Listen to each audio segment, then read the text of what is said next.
Okay, so my name is Michael Mata. I am the CEO of Skyline at Water Place, a event venue in Providence, Rhode Island, restaurant and event venue for weddings, corporate events, and function space. I am also the CEO of 3FAMS LLC, which is a production company, otherwise known as Sopranos Con, Mob Movie Con, and Boxing Con. Today I want to chat about reopening the economy here in Rhode Island and across the country, and what I believe is the plan forward for all of us. Unfortunately, the restaurant, event venue business, production companies, weddings, and anyone that puts on any events that are over 100 people has been impacted the most and greatest. We were one of the first to actually have to close, and we look like we will be one of the last to reopen. Having that said, it's very important to know a couple things.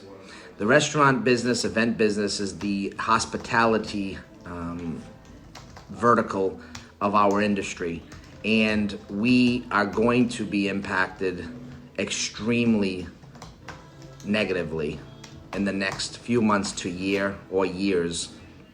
The restaurant, event venues industry, I will call it hospitality, which will include hotels, will be impacted for the near future and will not be the same moving forward. Many will close, many will not be able to employ many employees. Many will be forced to leave, and we will not have the same quality of life that we had prior to the pandemic. One of the main things I want to talk about today is how can we save them, how can we work together, and how can we one day come back and have the same quality of life we did prior to. So there's a couple key points that I think government officials are missing, and I think that I can shed some light on. And the first one is we must have a date to return to work. We cannot have maybe on phase 2, maybe on phase 3, we'll open you up at 50%, we'll open you up at 75%, maybe you can go outside. And I have to say, there is no way that anyone wants to go to a restaurant where you're served on paper plates, plastic forks, and must wear a mask. Last time I checked, it's very difficult to eat with a mask on. So I am not someone who comes up with problems but does not have solutions. I believe I have the solution.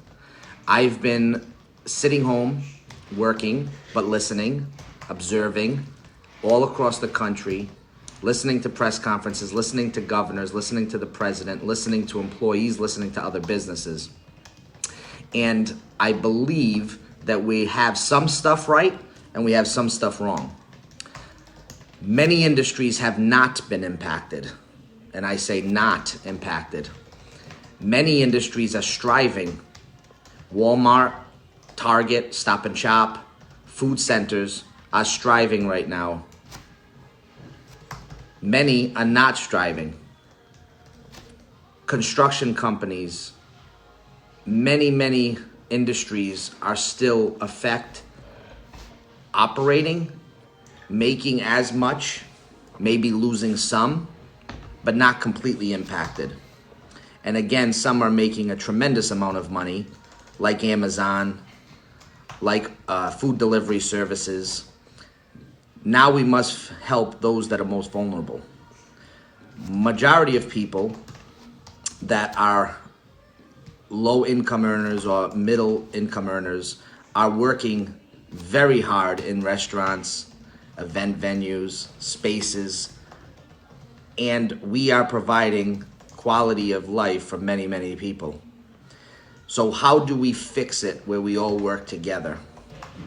I believe my friends in the barbers, hair salon industry certainly can go back to work. It's very limited amounts of people. Yes, they have contact. However, they're wearing gloves, they're wearing masks. I believe that construction companies, I believe that industry is already back in order. I believe companies that, and I'm talking on May 8th when the governor of Rhode Island opens back up. But what we need to do is we need to have a definitive date on when we will open this economy so brides can actually have a date to go back to their wedding and have planned their wedding. We need a date where we're not open half the time and we're trying to order food for maybe something that's going to work. So what do we need to do? Here's what I believe we need to do. I like the phases. I think the phases will work. I think it'll bring everybody back except for those that I just said that we actually represent. I think that the government, starting at the state level and federal government, need to say to themselves, okay, we do not want to lose all of these businesses that are in this particular industry. They were the first ones to help us at the beginning. They're going to be the last ones to come back, and we need them greatly. So I believe what we need to do is we need to finance those particular businesses. And what does that mean? There are a few vehicles right now. The PPP will definitely help with payroll. I believe that we need to come up with a date. I don't know the exact date. Maybe it's June 1st, 2021. I know it sounds scary. It's a year, but it's a date. Something needs to be definitive. Maybe it's May 1st. We need to go back. We need to figure out what day we believe that this is going to help. Because I'm going to tell you, if people start to do things that they have to just to try to survive, people will open their restaurants. People will start to spread this thing again, and we'll be right back to the same place. How much does it cost for us to have another lapse where we have to close the whole state and federal, and nationwide? We could not afford that again. So what do we need to do is we need to help those that need to be helped the most. I believe that we should pick a date that we can open at 100% capacity, not 25, not 50, not 75, 100%, even if it's a couple months after. We need to stretch out the PPP to help with the payroll, because that's not only going to help the small business, that's also going to help the employees.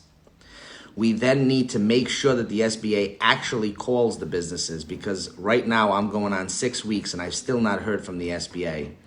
That money needs to be deferred, and anything that's going to be used in this time frame until the definitive date is open should be a grant. It should not be a loan.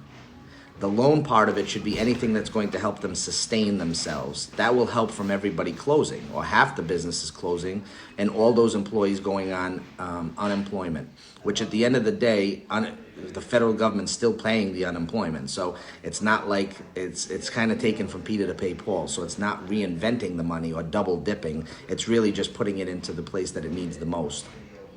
Then what we need is the government to force the insurance companies to pay the business interruption insurance, or to kick it into effect. There is a gray area now because of the pandemic that people are not going to pay. The insurance companies are not going to pay for these claims and then denying them. My suggestion is let's meet in the middle.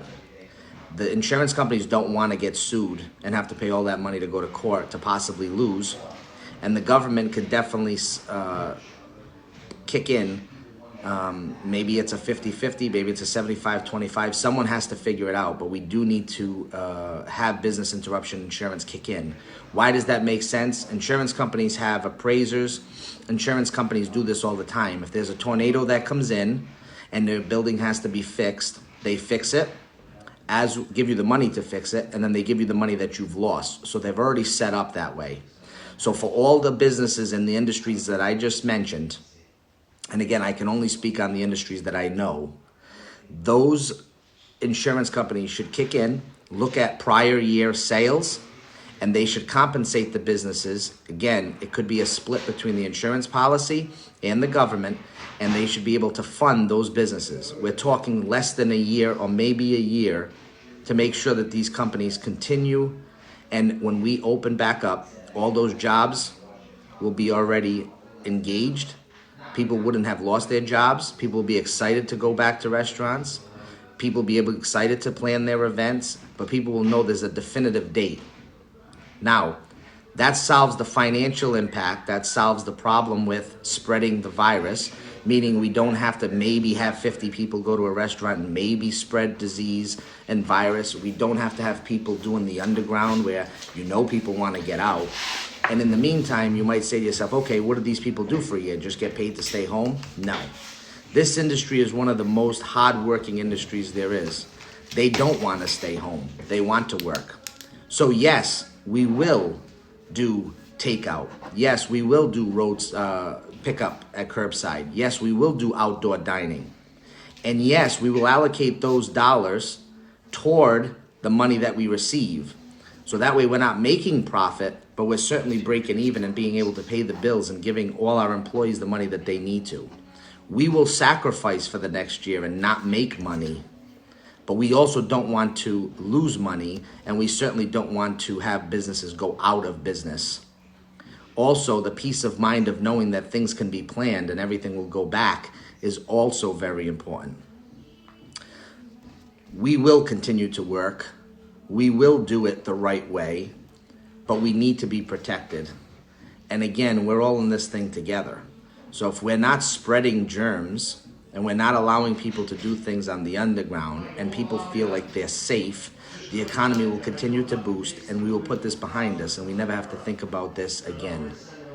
We will have a plan, and the plan will be thorough and it will make tons of sense.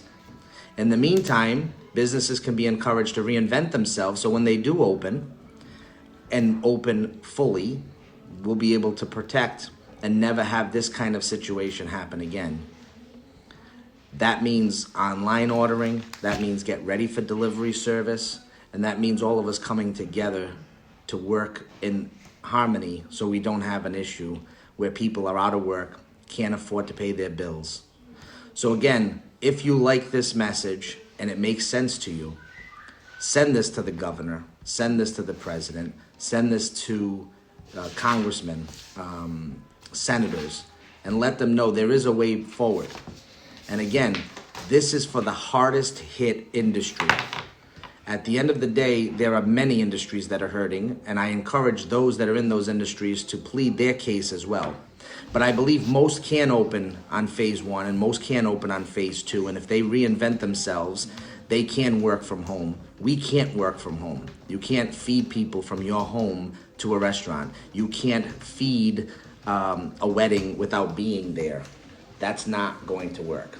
We must put together a plan to make people feel at ease, and there is money out there.